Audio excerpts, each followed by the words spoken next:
Early 1943. Over Europe, the air itself seemed occupied. Above the Ruhr, over the Channel coast, across the grey spine of the continent, bomber streams cut long scars through the sky. German radar stations flickered to life before dawn, flak batteries stood ready, and fighter bases stirred in anticipation. The war had climbed upward, and it was being fought in full view of the sun. As morning broke, British aircraft began returning from the night. They came back in fragments rather than formations, Lancasters and Halifaxes limping home, some scorched, some silent, many missing altogether. Empty dispersal pads told their own story. Crews gathered in briefing huts as names were read aloud, pauses stretching longer than the lists themselves. The RAF had survived the night, but survival was never guaranteed. Darkness protected them, yet it never promised mercy. Only hours later, as the British counted losses, another sound rose from English airfields. This time it was daylight, clear and unapologetic. American B-17 Flying Fortresses and B-24 Liberators lifted into the open sky, climbing in wide circles to assemble into tight geometric formations. Sunlight flashed off aluminum skins. There was no concealment, no pretense of invisibility. These bombers were not slipping past German defences. They were flying straight through them. To British commanders watching from the ground, the scene bordered on madness. They had learned, painfully and conclusively, what daylight over Europe meant. They had buried crews who tried it. Daylight is suicide, some warned. The Germans did not need darkness to kill. They needed only visibility. The Americans answered with conviction rather than caution. Precision, they argued, required light. Factories could not be destroyed by approximation. Wars were not won by scattering bombs across cities at random. With tight formations, heavy defensive guns and disciplined crews, they believed they could fight their way to the target and back again. Accuracy, they insisted, would be their shield. The Luftwaffe needed no persuasion. Fighters climbed to meet the intruders, black crosses rising against a pale sky. Flak bursts blossomed at altitude, tearing holes in the bomber streams. Aircraft fell burning, crews parachuted, or didn't. The cost of daylight announced itself immediately and without subtlety. By noon, the sky over Europe had revealed a contradiction. Two Allied nations, facing the same enemy, had chosen opposite paths through the air. One trusted darkness to survive. The other trusted daylight to win. Why they did so, and why both choices mattered, was a question the war was about to answer. Between 1939 and 1941, Britain learned its lesson in the clearest way war can teach, through loss. In the opening months of the conflict, the Royal Air Force entered daylight skies over occupied Europe with confidence inherited from another era. Bombers flew in small formations, believing speed and altitude would protect them. Instead, they found a German air defense system already hardened by preparation and proximity. Radar stations along the coast detected incoming aircraft long before they crossed the shoreline. Fighters rose to meet them with time to spare. Below, 88mm flak guns reached upward with lethal accuracy, their black bursts hanging like warnings in the air. Unescorted bombers were isolated, tracked, and destroyed one by one. Crews watched neighbouring aircraft disappear in fire, knowing there was little they could do to help. Losses mounted with brutal speed. Entire squadrons were gutted in a single mission. Aircraft returned riddled with holes or failed to return at all. Morale collapsed as crews realised that daylight offered no margin for error. Precision mattered little if survival could not be guaranteed. By 1941, the evidence was undeniable. Daylight bombing over Germany was unsustainable for Britain. The answer lay not in better aim, but in concealment. Darkness became the RAF's ally, not because it made bombing accurate, but because it made survival possible. Night raids reduced fighter interception and complicated flak fire. Crews flew by dead reckoning and rudimentary radio aids, often uncertain of their exact position, but alive to fly again. In war, endurance was a form of success. Bomber Command adapted its purpose accordingly. If individual factories could not be reliably hit at night, entire industrial cities would be. Area bombing emerged not from cruelty alone, but from calculation. Fire and disruption, spread across wide targets, could still erode Germany's ability to wage war. It was a grim logic, but one shaped by experience rather than theory. The British public, battered by the Blitz, accepted the night war with a quiet resignation. Darkness had become both shield and weapon. By the time new allies arrived across the Atlantic, Britain had already concluded what daylight meant. The Americans, however, were bringing a philosophy forged elsewhere, one Britain no longer believed in. America's faith in daylight bombing did not begin over Europe. It was born years earlier, in classrooms, test ranges, and war games far from enemy fire. During the interwar period, U.S. Army Air Corps theorists became convinced that modern wars could be decided from the air with precision rather than terror. If bombers could strike key industrial nodes, power plants, factories, transportation hubs, an enemy's ability to fight would collapse from within. For this vision to work, targets had to be seen. Darkness, to American planners, was not protection. It was blindness. At the center of this belief stood a device that became both tool and symbol: the Norden bomb sight. Publicly celebrated and fiercely protected as a national secret, it promised unprecedented accuracy from high altitude.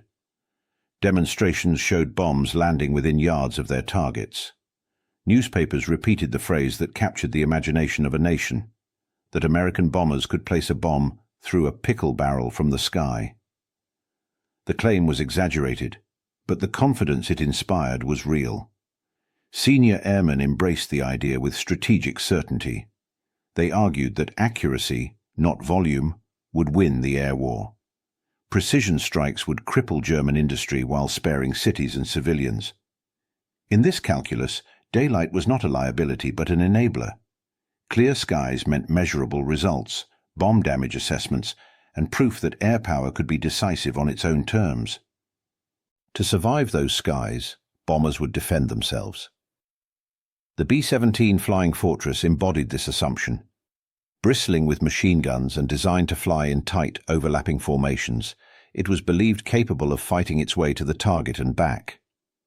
Mutual firepower would replace escort fighters. Discipline and geometry would substitute for concealment. It was an elegant theory, shaped by engineering and belief rather than experience. Britain's warnings came early and often. They spoke of radar nets, flak belts, and fighter swarms. They spoke of losses that no nation could sustain. The Americans listened respectfully, and then disagreed.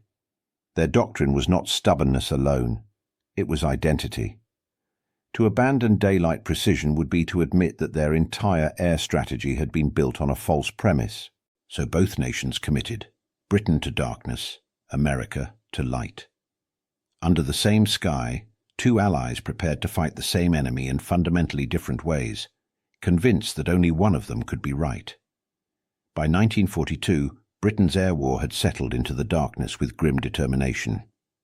At its center stood Sir Arthur Harris, commander of Bomber Command, a man shaped by the evidence of loss rather than theory. Harris no longer argued whether night bombing was ideal. He argued that it was survivable.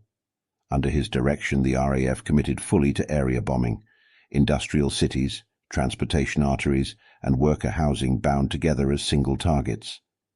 If Germany's war machine could not be precisely dismantled, it would be broken by weight and repetition. Crews flew into the black, relying on instruments more than eyesight. Flare paths glowed briefly over target areas, marking the aiming point before dissolving into smoke and fire. New technologies like H2S radar allowed navigators to recognize coastlines and rivers through cloud and darkness, turning vague shapes on a screen into cities below. G and oboe signals whispered guidance through headphones.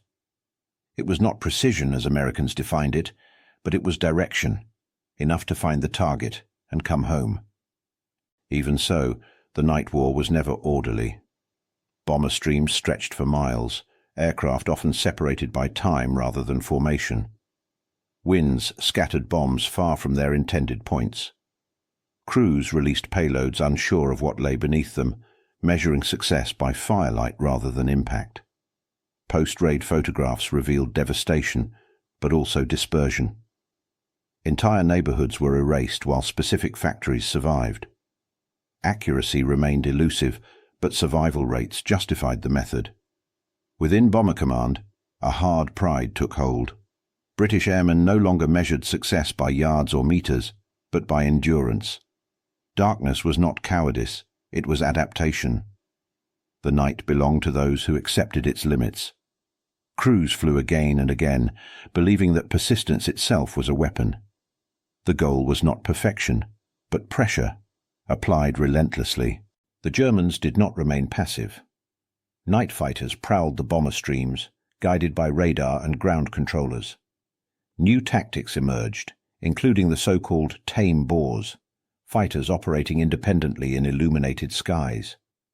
Searchlights crisscrossed cities, flak guns fired blindly into the dark. Losses rose, but they remained within bounds Britain believed it could sustain.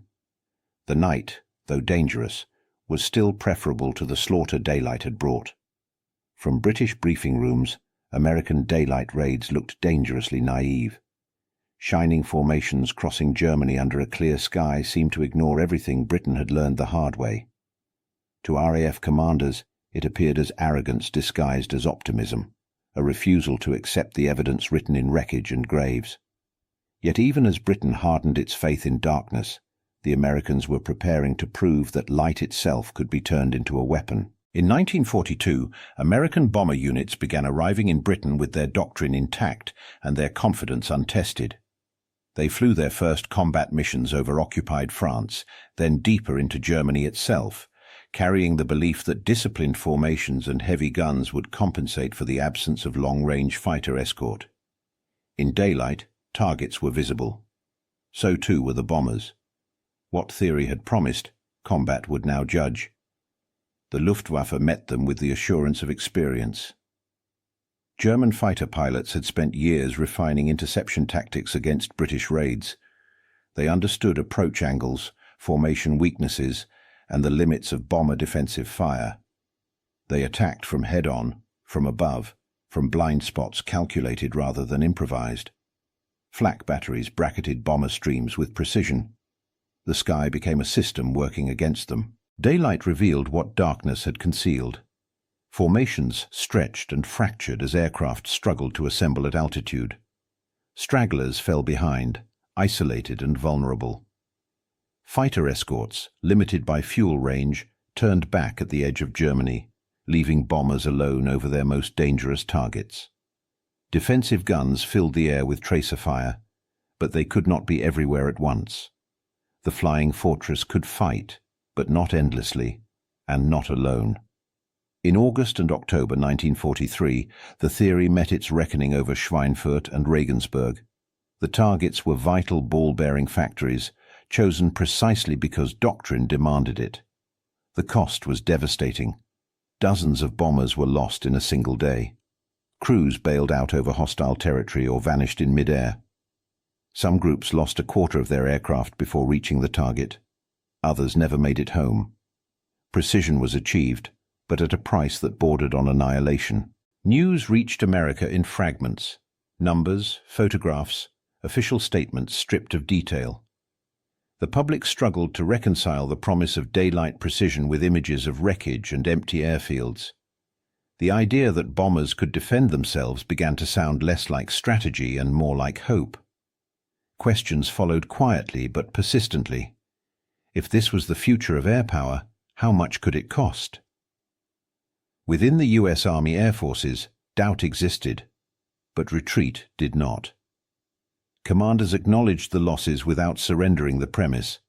Abandoning daylight bombing would mean conceding that years of planning, investment and belief had been misplaced. Instead, they framed the bloodshed as a test, not a verdict. The theory had not failed, they argued. It had been incomplete. Something had to change. Either daylight precision would adapt, or it would be abandoned by force of attrition. The next phase of the air war would decide which survived. By late 1943, the argument over how to wage the air war had hardened into philosophy. For the RAF, the question was no longer abstract.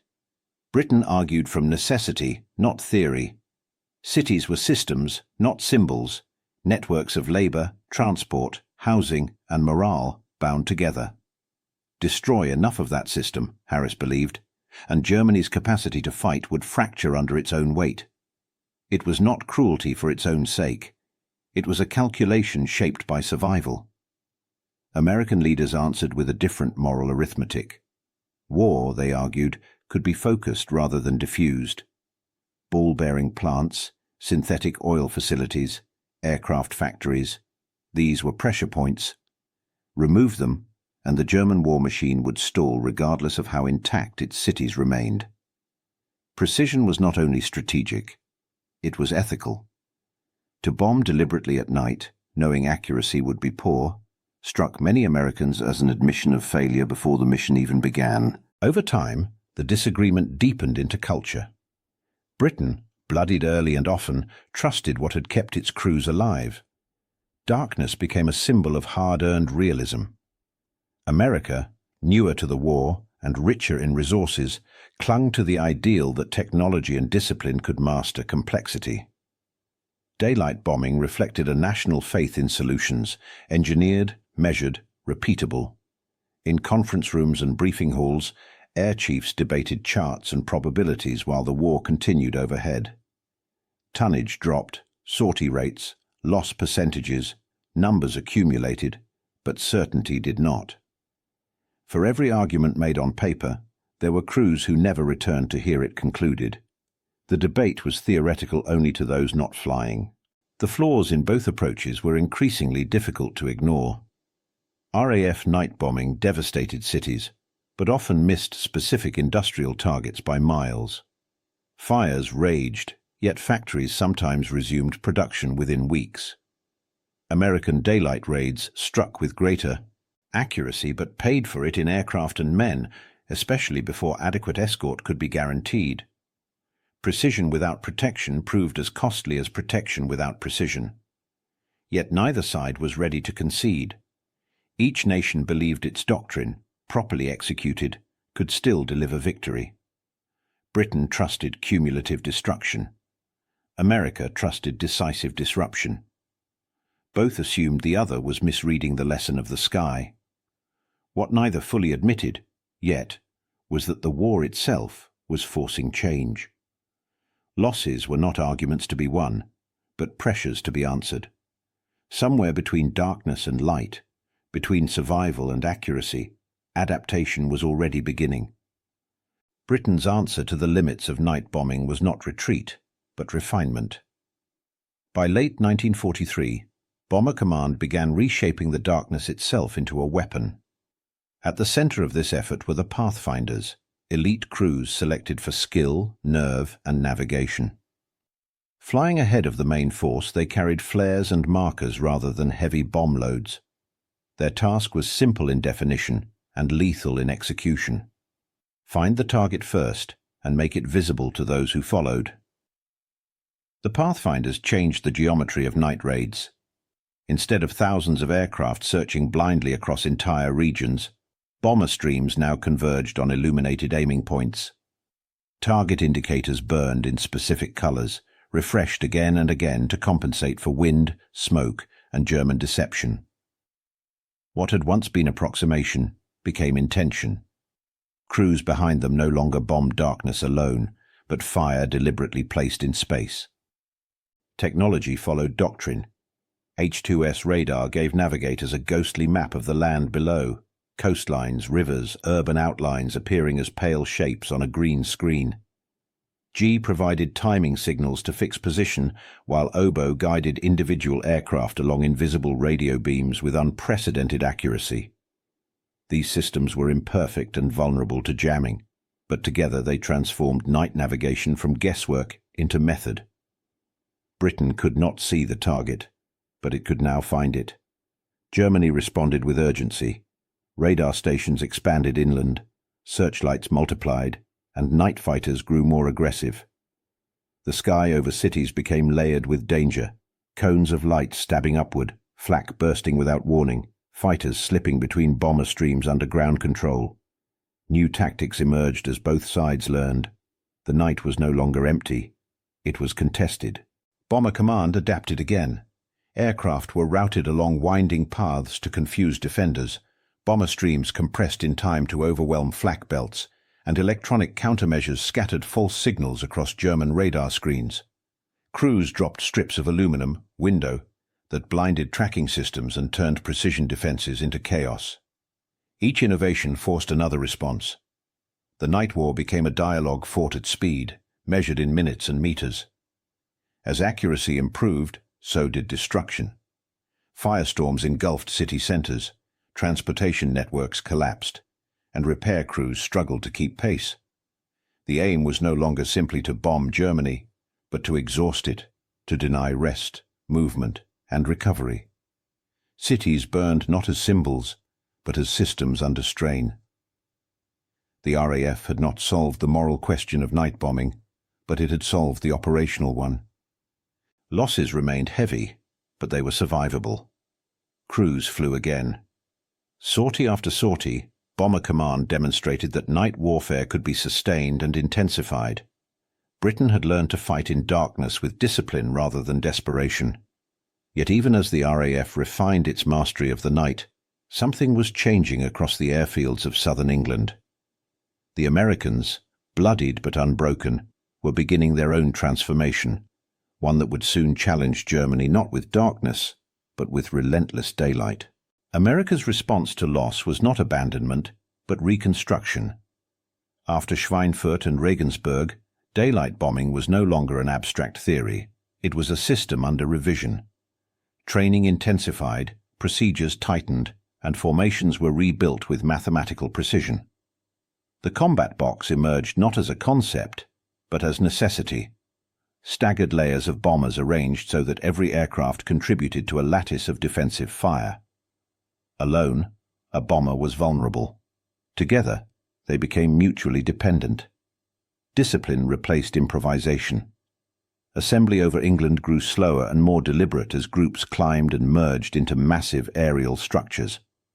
Pilots held position with exhausting concentration, knowing that a single break in formation could invite destruction. Gunners memorized firing arcs and learned restraint, conserving ammunition for the moments that mattered. The sky became a grid, and survival depended on remaining inside it. The most critical change, however, came not from bombers, but from fighters. Early escorts, P-38 Lightnings and P-47 Thunderbolts, were powerful but limited by range. Over Germany's industrial heartland, they were forced to turn back, leaving bombers exposed at precisely the wrong moment. Engineers and logisticians answered with fuel drop tanks, extending escort coverage mile by mile. It was an incremental solution, but it bought time. Then came the aircraft that reshaped daylight war, the P-51 Mustang. With long range, speed and agility, it could escort bombers deep into Germany and stay with them. More importantly, it could hunt. Instead of clinging close to bomber formations, Mustangs pushed outward, intercepting Luftwaffe fighters before they reached the bombers at all. For the first time, daylight belonged to someone willing to contest it aggressively. Bombers themselves evolved. Additional armor protected vital systems. Gun placements were improved, blind spots reduced, and crew coordination refined through bitter experience. Tactics adapted to enemy behavior, altitude changes, staggered timing, and tighter reaction drills. These were not dramatic innovations, but cumulative ones. Survival improved not because any single solution worked perfectly, but because many worked adequately together.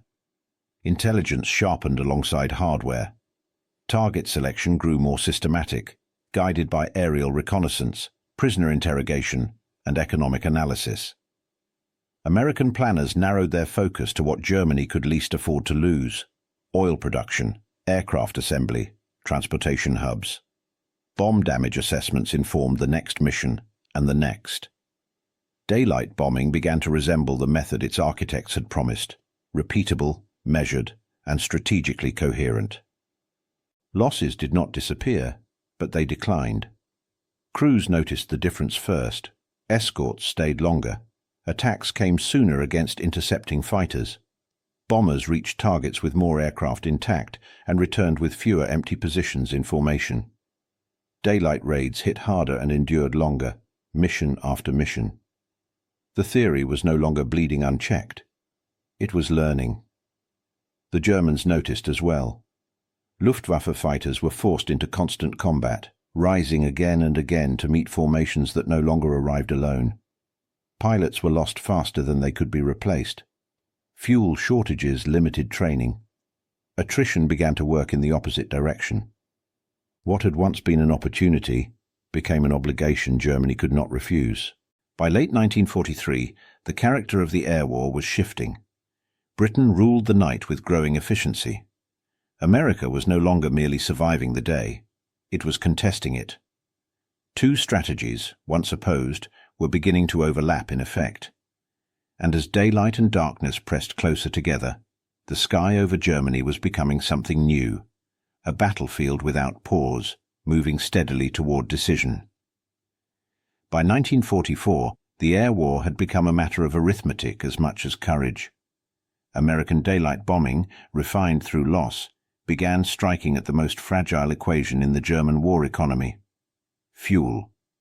Synthetic oil plants, vast, exposed and irreplaceable, were identified as choke points. In clear daylight, bombers returned to the same targets again and again, measuring success not by spectacle, but by output. Each shattered refinery reduced flight hours, training cycles, and mechanized movement. Germany could build aircraft without fuel, but it could not fly them. At night, the RAF pursued a different ledger. City centers burned, rail yards collapsed into twisted steel, and canals filled with debris. Transportation networks, often overlooked in isolation, proved essential when destroyed collectively. Trains no longer ran on time, if at all. Repairs lagged behind damage. Factories that survived daylight raids found themselves starved of labor, power, or raw materials. The night war did not always hit what planners intended, but it struck everywhere Germany depended on continuity. For German civilians and workers, the distinction between strategies blurred into exhaustion. Night brought sirens, fire and smoke. Day brought engines, formations, and the rising thunder of approaching bombers. There was no interval left to recover. Crews repaired by moonlight what would be destroyed again by noon. Sleep became fragmented, morale brittle. The air war no longer arrived in waves. It settled in and stayed. German defenses strained under the tempo. Fighter units were forced to respond repeatedly, burning fuel that no longer arrived in sufficient quantity. Pilots flew more sorties with less training.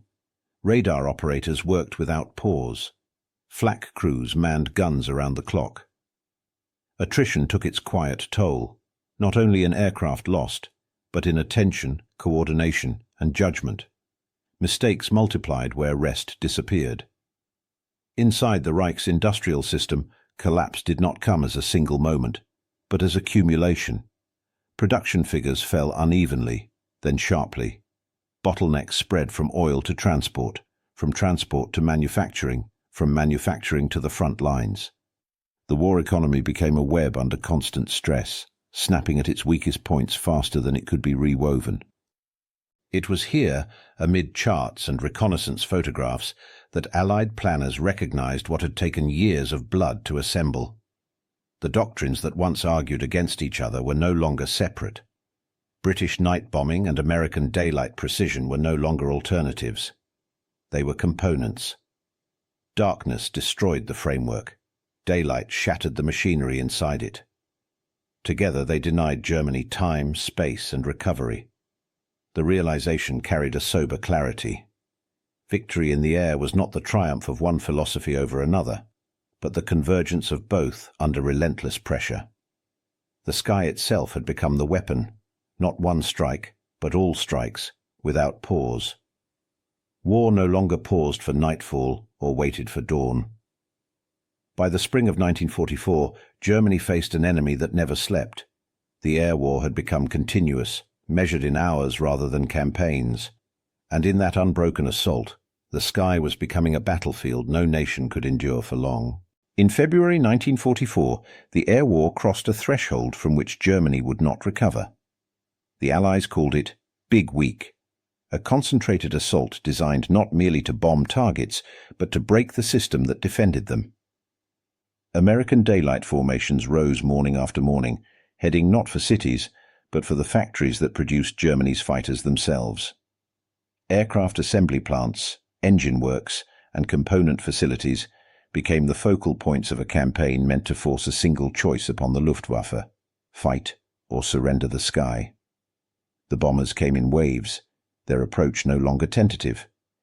Escort fighters ranged ahead and above them, pressing outward to draw German interceptors into combat before they reached the formations. When fighters did break through, they met defensive fire backed by experience rather than hope. The aim was not simply to destroy factories, but to compel engagement on Allied terms, again and again, without respite. At night, the pressure did not ease. RAF bombers followed the daylight strikes with their own blows, targeting industrial districts, rail junctions, and urban centres tied to aircraft production. Fires burned through neighbourhoods that housed skilled workers. Transportation links feeding the factories were cut or clogged with debris. Repairs attempted by day were undone by night. Germany's aviation industry was attacked not as a collection of buildings, but as a living process denied time to breathe. For the Luftwaffe, Big Week became a trap disguised as opportunity. Every Allied raid demanded a response. Fighters scrambled repeatedly, burning fuel that was already scarce. Pilots flew multiple sorties in a single day, returning to damaged airfields only to be ordered back into the sky. Combat losses mounted, but more dangerous still was the loss of experience. Veteran pilots were killed or wounded faster than replacements could be trained. The reservoir of skill that had once given Germany an edge began to drain. Numbers told the story with quiet brutality. Aircraft production figures fluctuated, but pilot rosters did not recover. Training hours shrank as fuel disappeared. New aircraft rolled off assembly lines only to sit idle or be flown by men with minimal preparation. The Luftwaffe was being hollowed out, not by a single decisive battle, but by exhaustion enforced from above. Allied air power, by contrast, underwent a visible transformation. Bombers that once flew cautiously now pressed deeper and more frequently. Escort fighters dominated the airspace ahead of them. Losses continued, but they no longer threatened the strategy itself. The balance had shifted. What had begun as a dangerous gamble was becoming a sustained advantage. Crucially, day and night were no longer separate contests. They functioned as a single mechanism. Daylight strikes forced German fighters into the air. Night raids denied them recovery and repair. Each phase amplified the other. The sky became a closed loop of pressure, unbroken, deliberate, and increasingly one-sided. By the end of Big Week, Germany could still fight, but it could no longer defend everywhere at once. Choices narrowed, gaps appeared. The Allies had not yet destroyed the Luftwaffe, but they had broken its ability to choose the terms of engagement. From this point forward, German air defense would react more than it planned. The meaning of air superiority was changing. It was no longer measured by temporary control or isolated victories, but by endurance. The Allies could remain in the sky longer than Germany could resist them. Daylight and darkness, once separate philosophies, now functioned as complementary weapons wielded with coordination and intent. What followed would no longer be a contest for survival in the air, but a campaign of strategic destruction, enabled by a sky Germany could no longer defend. By the spring of 1944, the air war over Germany no longer obeyed the old rhythm of attack and recovery. It had become continuous. Night no longer marked an end to danger, nor did dawn bring relief. Instead, darkness and light carried different instruments of the same purpose. The RAF arrived after sunset, heavy bombers droning towards cities already scarred by fire. By morning, American formations followed, precise and deliberate, striking what remained standing. Together, they created a war without intermission. British night raids focused on the urban fabric that sustained Germany's war effort. City centres burned, not as isolated spectacles, but as cumulative events. Housing for workers vanished, power grids failed, rail connections feeding factories collapsed under repeated strain. The destruction was uneven but pervasive, turning familiar streets into obstacles and routine into uncertainty. Night after night, fires erased landmarks and memory alike. With daylight came a different kind of violence. American bombers aimed at the arteries rather than the body. Oil fields, synthetic fuel plants, marshalling yards, bridges, aircraft works, and U-boat pens were struck repeatedly, photographed, measured, and struck again. Damage was catalogued with clinical precision. Targets were revisited until production ceased, not because of a single blow, but because repair crews could no longer keep pace. For Germany, the overlap was decisive. Repairs attempted at night were undone by morning. Crews working in daylight scattered for cover as sirens sounded again. There was no safe interval in which to restore power, reroute transport, or rebuild shattered facilities. The war economy functioned on time and coordination. The air war denied both. For civilians, the experience fractured into two distinct terrors. Night brought firestorms, collapsing buildings, and suffocating smoke. Day brought the steady approach of formations visible for miles, the knowledge that specific places would be hit with intent rather than chance. Shelter became temporary. Sleep became shallow. The difference between civilian and industrial target blurred under exhaustion. Germany's defences began to show the strain of constancy. Flak crews manned guns hour after hour, firing into darkness at night and tracking fast-moving formations by day. Radar operators stared at glowing screens without pause, sorting false echoes from real threats. Fighter pilots scrambled repeatedly, flying on dwindling fuel and reduced training. The system had been designed to repel raids. It was now being asked to endure a siege. The coordination of the Allied effort sharpened with time. Night attacks disrupted transport and power. Day attacks exploited the disruption. Intelligence flowed between commands. Target lists evolved based on combined effect rather than national preference. What had once been parallel campaigns became interlocking processes. The air war was no longer about choosing between night and day. It was about owning both. From above, Germany appeared increasingly static.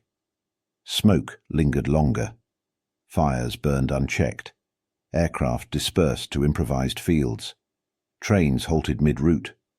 The signs were subtle individually, unmistakable together.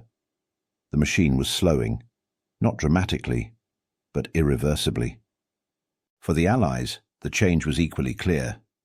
Missions still carried risk, but not uncertainty. Losses were calculated, not shocking. Air power had become predictable in its effect, reliable in its pressure. The sky was no longer contested everywhere, every hour. It was dominated often enough to matter. By mid-1944, the air war had become what its architects had imagined years earlier, a coordinated system applied without pause. It no longer sought a single decisive strike. It sought collapse through continuity. And as Germany struggled to breathe beneath the weight of uninterrupted assault, the question was no longer whether the air war would shape the outcome on the ground, but how soon its effects would make victory inevitable. By early 1945, the argument that had once divided the Allies had quietly resolved itself in practice. Britain's night war and America's daylight campaign no longer competed for relevance.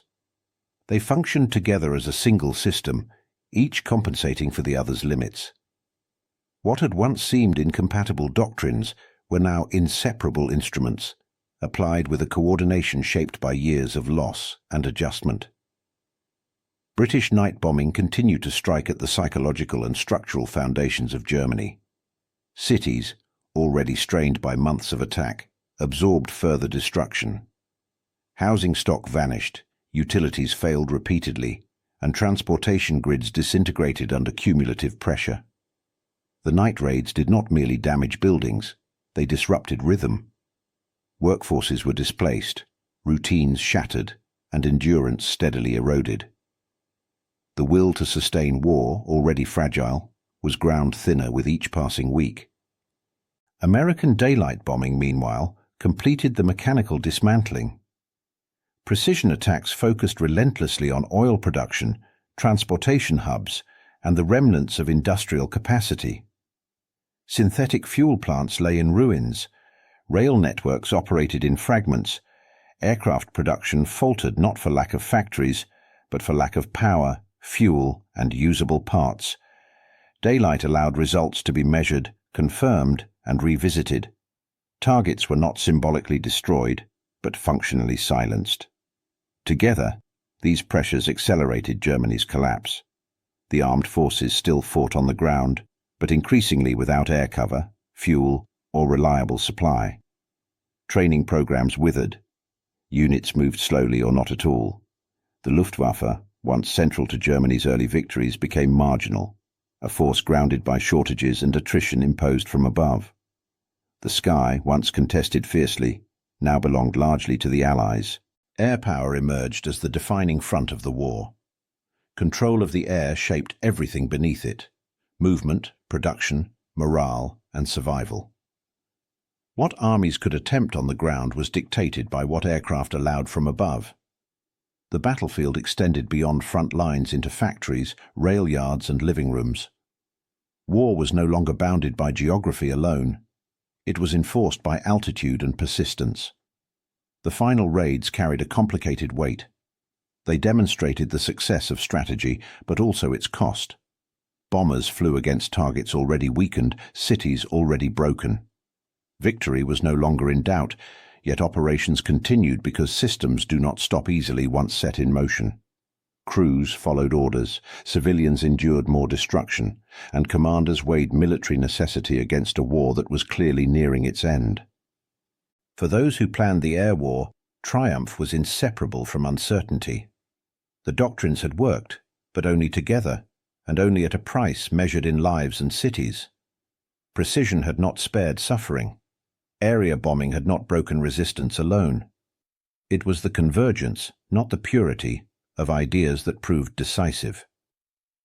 As Germany moved towards surrender, the sky bore the evidence of that convergence. Day and night, light and darkness, accuracy and saturation, all had been used in turn, then together. The war in the air had not chosen a single philosophy.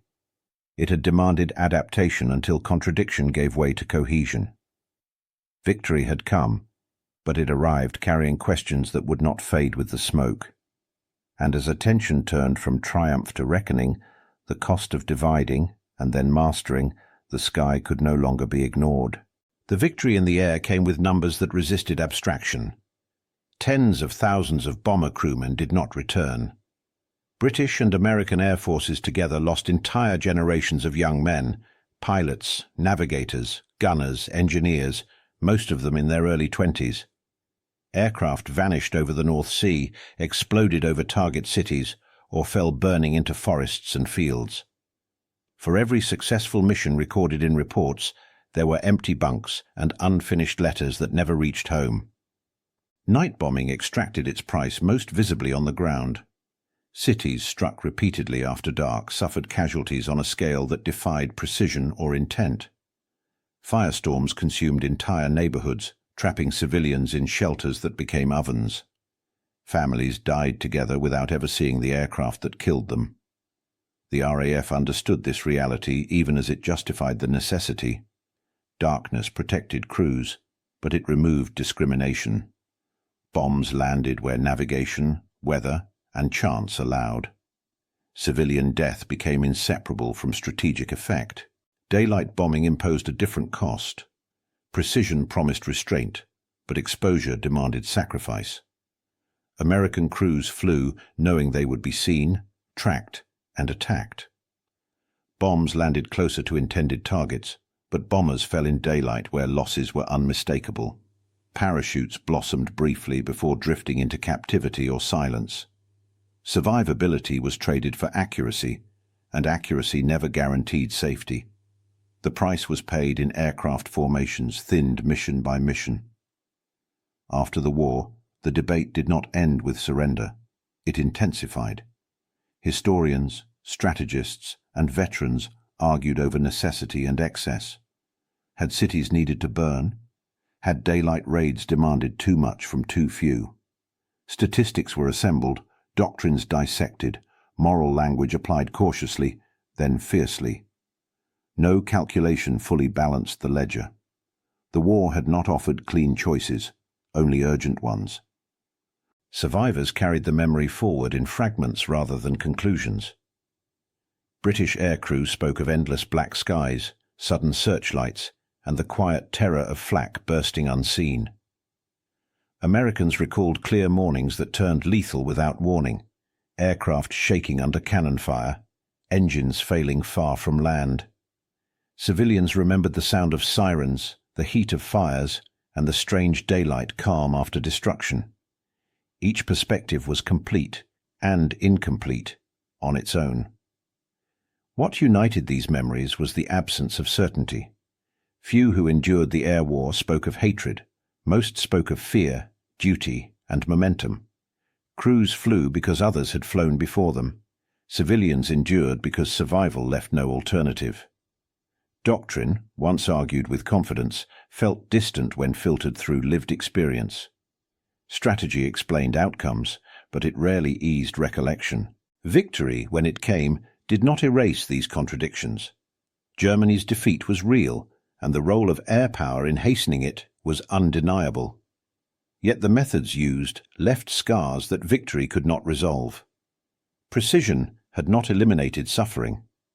Area bombing had not broken resistance alone. Both had contributed, and both had exacted costs beyond calculation. The modern world inherited these questions along with the lessons. How much destruction is acceptable to shorten a war? Does accuracy justify exposure? Does survival justify indiscriminate force? The air war over Europe did not answer them definitively. It demonstrated only that choices made under existential threat rarely appear moral in hindsight, even when they prove effective. As the wreckage was cleared and airfields fell silent, the human price of doctrine remained. It lingered in cemeteries, in rebuilt cities, and in the quiet knowledge that victory had required decisions the world would spend decades trying to understand. And from that understanding, uneasy, unresolved, the legacy of the air war was only beginning to take shape. When the war ended, the aircraft returned to their fields, and the arguments followed them home. The air war over Europe did not conclude with consensus, but with influence. The doctrines forged under pressure did not disappear with victory. They hardened into assumptions that would shape the next conflict, one defined not by bombers alone, but by weapons that promised annihilation in a single strike. For Britain, the legacy of the Night War left a deep imprint on nuclear thinking. Area bombing had demonstrated that destroying cities could cripple a nation's capacity to fight, even when precise military targets proved elusive. As nuclear weapons emerged, British planners viewed them less as instruments of tactical accuracy and more as strategic deterrents, forces that threatened entire urban systems at once. The logic was familiar. If survival depended on certainty, then scale itself became the guarantee. The United States carried forward a different inheritance.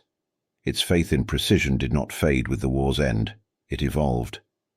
Daylight bombing had shown that carefully selected targets could exert disproportionate influence over an enemy's war-making ability. As missiles replaced bombers, American strategy focused on guidance systems, accuracy, and control. Circular error probable became as important as yield. The belief endured that wars could be shaped, and perhaps limited, by striking exactly what mattered most. Yet neither nation accepted its wartime doctrine uncritically. The devastation of Europe prompted reassessment rather than celebration. Analysts revisited bombing surveys, casualty figures, and industrial data, searching for clarity that war had denied. Ethical questions, once deferred, resurfaced with urgency. If destruction had worked, had it been necessary at that scale? And if precision had promised restraint, why had it demanded such sacrifice? Air power rose to the center of Cold War strategy, not because it was uncontested, but because it had proven decisive under the most severe conditions imaginable. Bombers and missiles became symbols of national survival, their readiness measured constantly. Airbases ringed the globe. Early warning systems scanned the skies without pause. The air war's lesson was simple and unsettling. Control of the sky shaped everything beneath it. Procurement decisions reflected this inheritance. Aircraft were designed for endurance, payload, and survivability. Navigation systems grew more sophisticated, countermeasures more complex. Militaries invested simultaneously in accuracy and overwhelming force, hedging against the limits of each. Night and day, concealment and visibility, saturation and precision, all remained present in planning documents and war games. In military academies, the Allied bombing campaign over Europe became a case study rather than a template. Officers examined how two incompatible doctrines had collided, adapted, and ultimately converged. The lesson was not that one side had been right all along, but that rigid belief faltered under reality. Adaptation, not purity, had delivered results. As the Cold War settled into uneasy balance, the sky retained its symbolic weight. It represented speed, reach, and consequence. Decisions made there would allow no revision. The shadow of the bomber war lingered in every calculation, a reminder that strategy carried moral gravity long after the bombs stopped falling. And with that recognition, the story of daylight and darkness in the Second World War moved toward its final reflection. Not as history concluded, but as meaning distilled. In the end, the division of the sky reflected two different instincts shaped by circumstance. Britain, having faced the Luftwaffe alone and early, sought safety where it could be found. Darkness offered concealment, survivability, and endurance. It did not promise accuracy, but it allowed crews to return, regroup, and strike again. For a nation fighting for survival, the night became a refuge as much as a weapon. America arrived later, armed with confidence and theory rather than memory of defeat.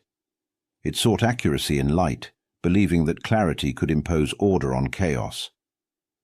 Daylight bombing promised control, targets identified, damage measured, results repeated. It was an expression of faith in technology and planning, and in the idea that war could be made rational through precision. What Britain hid from, America confronted directly. Both approaches carried costs that could not be avoided. British crews flew into darkness knowing they might never see what lay beneath them. Civilian casualties mounted in ways that were difficult to justify, even when strategically effective. American crews flew into visibility, knowing they would be seen, tracked, and attacked. Aircraft fell in daylight, losses counted immediately, grief delivered without delay. Each nation paid in lives for the doctrine it believed necessary. The air war revealed a truth that no single philosophy could escape. There was no perfect method for controlling the sky. Darkness reduced losses but scattered bombs. Light improved accuracy but invited destruction. Each solution exposed a different vulnerability.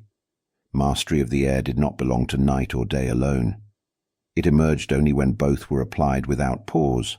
It took this convergence to break Germany's capacity to fight. Night raids shattered cities, displaced workers, and exhausted morale. Daylight attacks dismantled production, fuel, and movement. Together, they denied Germany recovery, rest, and choice. Industry collapsed not because of one decisive strike, but because pressure never lifted. Morale eroded not from a single catastrophe, but from continuity without relief. The doctrines had differed in method, but not in purpose. Both sought to end the war by reaching beyond the front lines, into the systems that sustained combat itself. One worked through concealment, the other through exposure. One emphasized survival, the other effect. Neither could succeed alone. Victory required their overlap. From this, a broader lesson emerged, one that extended beyond the Second World War. Strategy is rarely strongest when it insists on purity. It gains power when it adapts, absorbs contradiction, and integrates opposing strengths. The air war over Europe was not won by proving one nation right and the other wrong. It was won when experience forced both to change. Long after the bombers were grounded, the sky retained its meaning. It remained a reminder that modern war allows little separation between method and consequence. Decisions made at altitude ripple downward into cities, factories, and lives. The choices Britain and America made were shaped by fear, belief, and necessity, and judged only later with the clarity of distance. They flew different paths for the same reason: to end the war as quickly as they could, with the tools they trusted, under conditions they could endure. In doing so, they revealed something enduring about conflict itself. No single vision commands the sky. Control comes from balance, from pressure applied without pause, and from accepting that victory often depends on uncomfortable cooperation. This is why US bombers flew by day while the British fought by night, because only by dividing the sky could they hope to win the war beneath it.